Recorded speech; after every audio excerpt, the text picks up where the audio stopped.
Hi everyone, and thank you for joining us for this session. I'm Bianca Lee, and I'll be the MC for this talk featuring Lewis Bollard from Open Philanthropy. Lewis leads Open Philanthropy's strategy for farmed animal welfare. Prior to joining Open Philanthropy, he worked as policy advisor and international liaison to the CEO at the Humane Society of the United States. Prior to that, he was a law student and an associate consultant at Bain & Company. He has a BA from Harvard University in Social Studies and a JD from Yale Law School. Today, Lewis will be giving us a talk titled Farmed Animal Welfare and Alternative Protein Opportunities in Asia Pacific. Thank you, Lewis.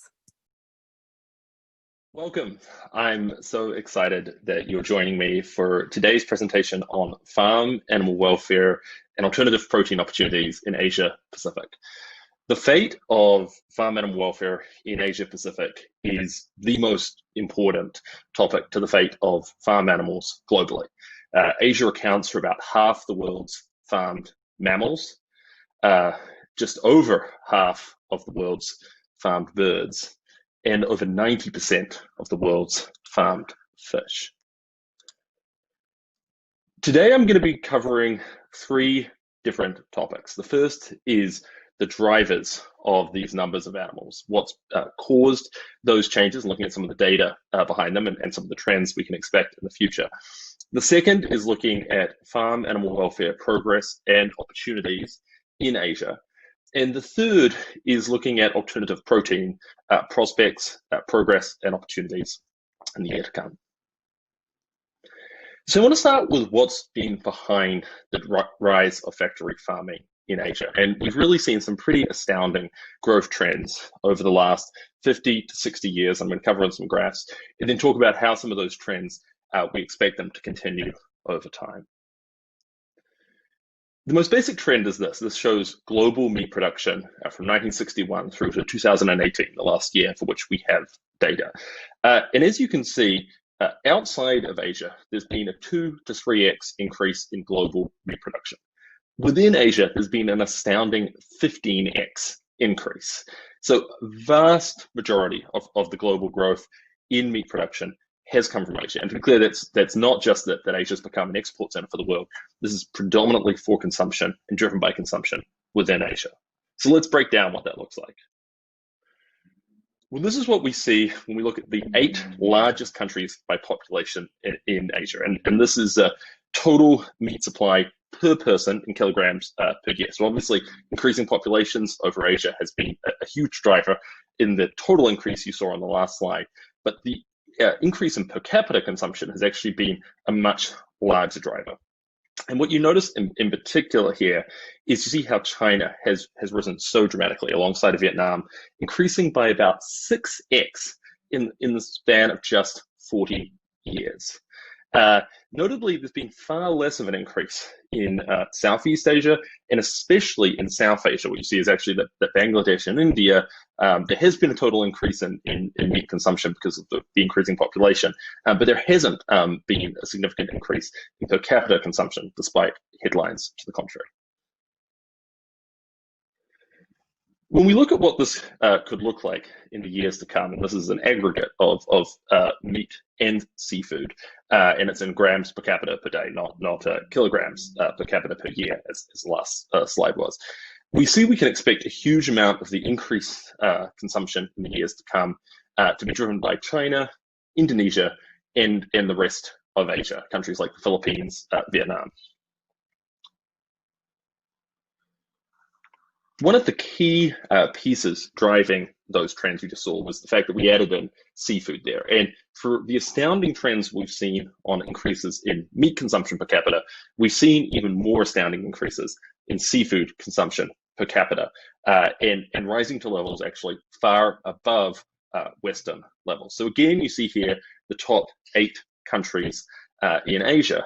And what you see is a trend of China, and in this case, Indonesia as well, driving substantial increases, and to a level that's far higher than, so in the US, for instance, per capita fish consumption is less than 20 kilograms per year.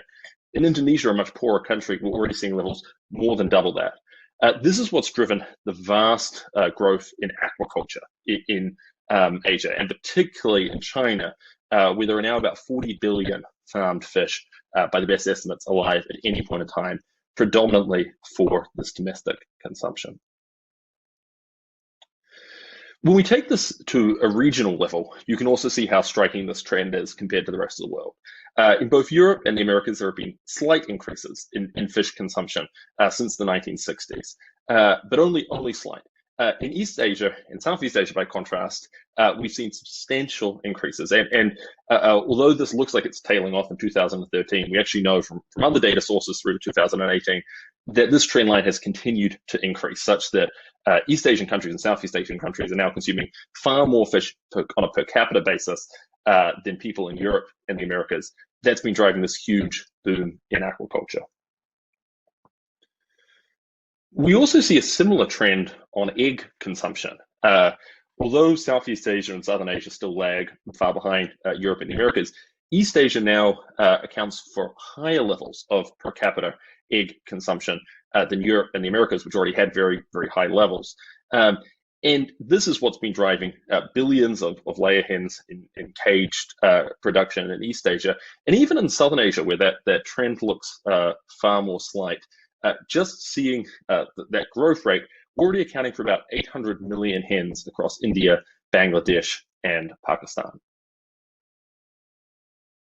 So I want to talk a little bit about some of the recent progress we've seen on farm animal welfare, in particular, and some of the opportunities ahead. And this is a picture from a protest against factory farming conditions in egg factory farms, this coming from Korea from a couple of years ago. A real milestone in my mind was the 2018 win that advocates secured in Taiwan, with Carrefour, the largest retailer there, pledging to stop the sale of caged eggs.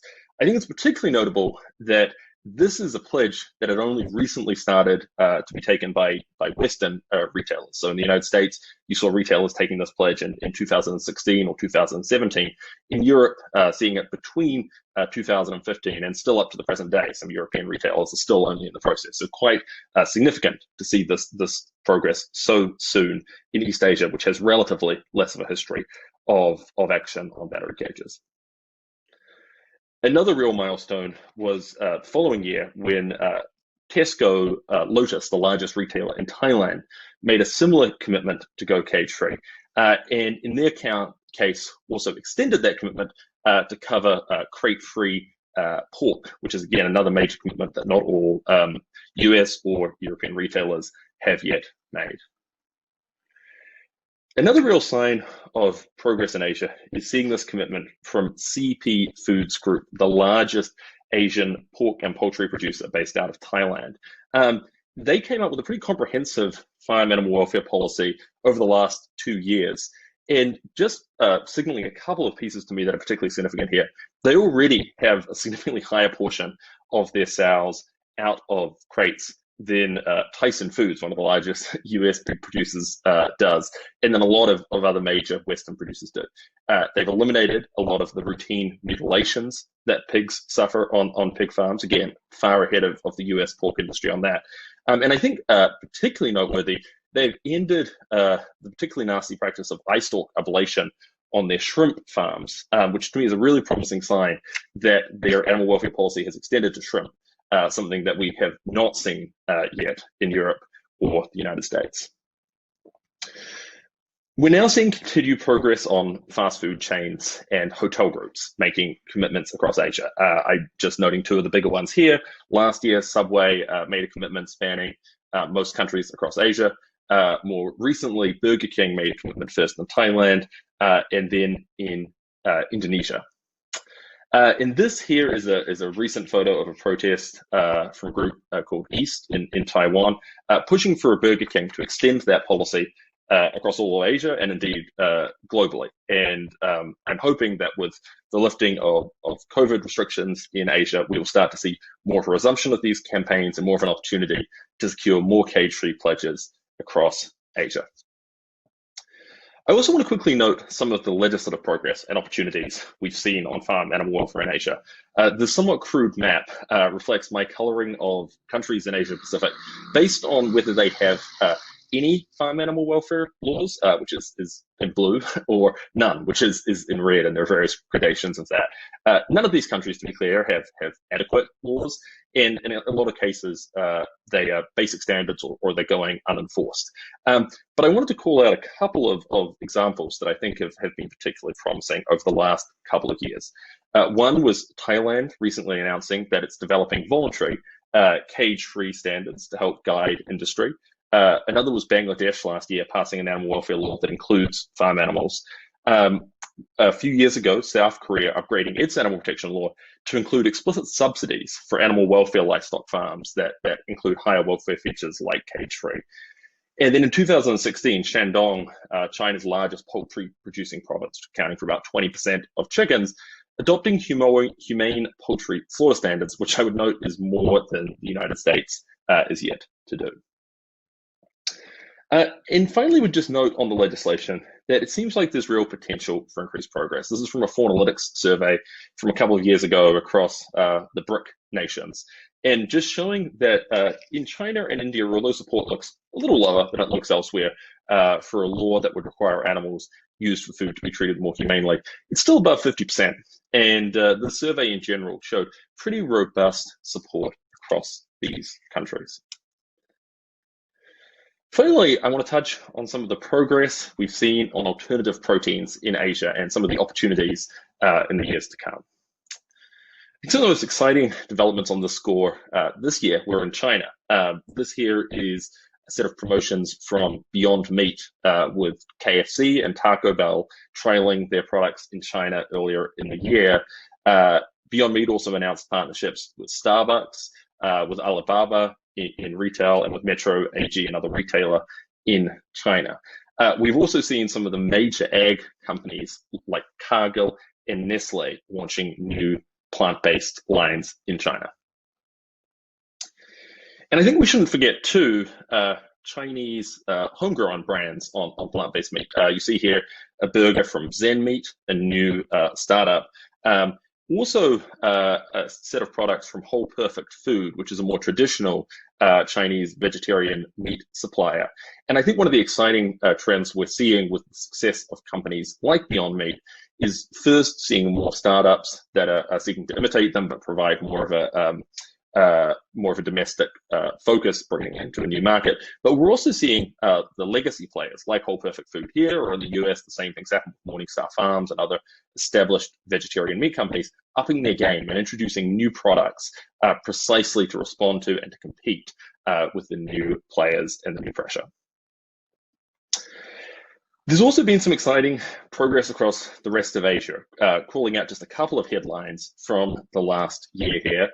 One was CP Foods, the giant agribusiness that I mentioned earlier, had made a progressive animal welfare policy, has also been launching new plant-based meat substitutes across key Asian markets.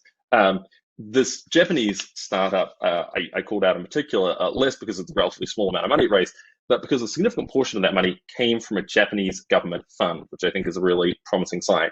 We also, by the way, saw Japan's two largest meat companies launch their own lines of plant-based products this year, very similar to what we've seen in the US, with companies like Tyson and Cargill getting in on plant-based meat, and actually in Brazil as well, with JBS and Marfrig and others. And also just noting here, this Malaysian startup, representative of a whole universe of startups we're seeing from Singapore, Malaysia, Indonesia, India, startups across the board that are bringing new plant-based products based on the local context. And finally, I think it's worth always remembering that in addition to these new plant-based products, which I'm really excited about, there's a huge amount of existing supply of plant-based proteins. And I think it's particularly easy for us in the US or in Europe, where, as this graph shows, the diet is so heavily dependent on animal-based protein, to assume that plant-based protein can't satisfy our needs, and that if anything, we need lots of new products to do so. I think Asia is really instructive in this regard. You look at this by country, this chart showing, for instance, that in India, the vast majority of people's protein needs are already being met by plant-based protein. That's also largely true in China, although there's been a huge increase of animal-based protein beyond people's daily needs, and in the rest of Asia. And of course, I think there's a lot of potential here to draw on plant-based proteins that have historic resonance within these cultures. So the use of tofu and mock meats in China, the use of lentils and pulses in India. I think it's always important we don't forget that there are these really rich plant-based protein cultures and heritages that we are drawing on. So this presentation, I am excited to hear your questions and to start the discussion. Hi, Lewis. Thank you so much for joining us, and thank you for that really insightful talk. I think it's really promising that you've showcased that this surge in plant-based meat innovation and R&D that we see in Western countries is also being replicated in Asia. So my first question is, this concept of plant-based meat is new, but it's not so new in Asia, because in countries where there are particularly large Buddhist communities, mock meat has been around for decades. So what actually is the difference between plant-based meat and mock meat? And is there a difference in terms of consumer acceptance and perception? Thanks. Yeah, it's a great question. China really did invent plant-based meat, and so we're building on that tradition with modern products. As I understand it, a lot of the distinction within the Chinese market is that the legacy players have largely been focused on Buddhist consumers, and a lot of that brings with it particular product specifications. So for instance, products are meant to be more bland. It's deliberate for them to not have strong flavors. And I guess one possible sort of translation of Mandarin for vegetarian is bland. Wow. So sort of an indication of how much those products have really been targeted at a very particular niche, which you can imagine is not going to be the same thing as if you're trying to target a mainstream audience. And so I think that what I'm really hoping is that we can see some of those legacy players, I mentioned Whole Perfect Foods in the presentation, start to pivot toward new products that bring on some of the new technologies that we're seeing from companies like Beyond and Impossible, but that also draw on the far longer history and deeper expertise they have within the Chinese market. So I think over time, I'm really hoping that what kind of was traditionally mock meat and what is seen as the new generation of plant-based meat will fuse together into one, and that will be the kind of the winning product in the market. Yeah, that's a really good point. I really love the fact that, all these companies outside of Asia are really adapting to the Asian context and the Asian market. One case that you brought up that I found really interesting was that a Japanese plant-based startup received a large portion of its funding from the government. So could you talk a bit more about that? What were some of the incentives for government to get involved there? Yeah, so we've seen a number of government-backed funds across Asia getting into the alternative protein space. And in the case of Japan, it was a fund called A5. In case of Singapore, we've seen this with the Temasek major fund that was really involved from the get-go in the development of plant-based meat and actually cultivated meats. In the US, they've invested in Memphis Meats alongside of Impossible and others. We're also now seeing not just that level of investment from government-backed funds, but also seeing government R&D expenditures going into this. So for instance, Singapore, within the last few years, announced $140 million, which is split 5 ways within the alternative protein space. One of those is toward cultivated meat, another one is plant-based, another one is microbial-based. Unfortunately, from my perspective, one is insect-based, and I think the final one is waste-based. But so we're seeing a really kind of, I think Singapore, a really interesting model there, seeing similar things from the European Union, from Israel, from Canada, who've all made major government investments in alternative protein research. And I'm optimistic that we'll see a lot more of that from governments across Asia in the coming years. I share that optimism, particularly in Australia. There is definitely a lot of opportunity for government and a lot of university institutes to get involved in some of this R&D. I have so many more questions, but there are a lot of audience questions coming in. In your opinion, what is the most immediately promising research or funding opportunity in this area? I think there are a lot, and I think particularly with I mean, obviously, Asia Pacific is a huge region. You know, it's sort of, we're talking about the majority of the world's people and the majority of the world's farm animals. And so I don't think there's any one silver bullet or any one opportunity that could universally trump others. I am really excited about the potential for growing the alternative protein market in China. I think that we've seen some really promising signs on this front in the last year. And obviously there's huge additional scope in that market, and really the trajectory that the Chinese market takes, I think, will be the biggest determinant of meat consumption levels and fish consumption levels across Asia and globally in the decades to come. Great, yeah, thank you. Another audience question. Are you aware of any recent progress on lab-grown meat? Is this likely to be available to consumers at scale in the near future? Tough question. Definitely a tough question. Yeah, so I think I would encourage people to ask many different people. You know, one of the challenges in answering that question is that the players who are furthest along are the companies who are working on this, and most of them have very confidential intellectual property they're trying to protect, and so they can't publicly disclose.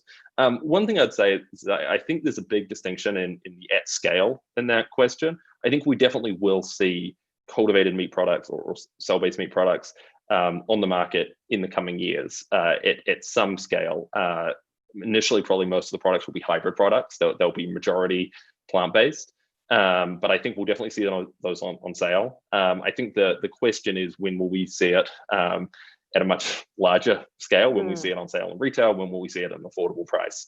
And I think that's one where you'll find people who are in the know and have very divergent timeframes. And I think a lot of that has to do with their views on specific technological challenges around bioreactors, around cell media, and bringing down the costs involved in those processes.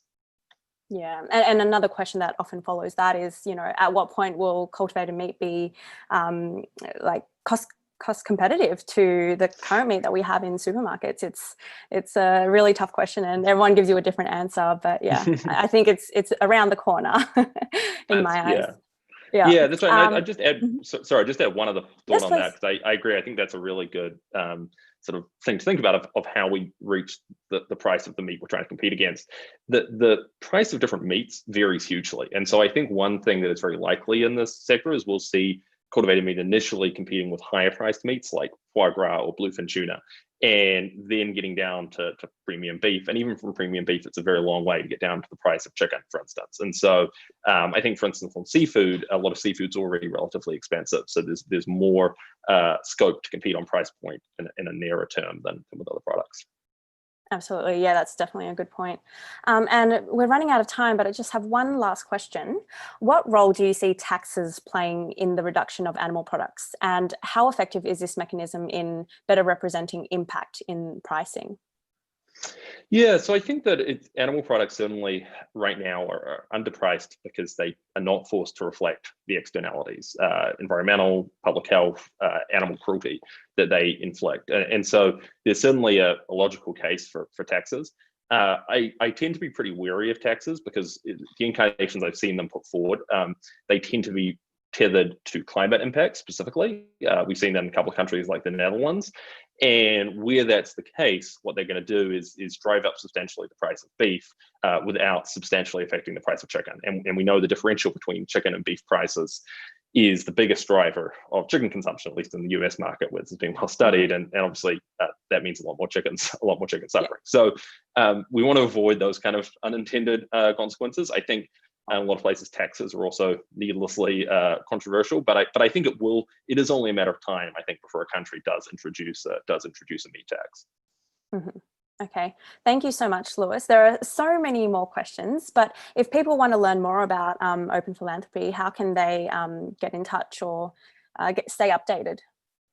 Sure. Yeah, I have a regular newsletter. If you Google the Open Philanthropy Environmental Welfare newsletter, I think you'll hopefully find it. I'm on Twitter, and yeah, look forward to connecting with folks offline too. Brilliant. Thank you so much.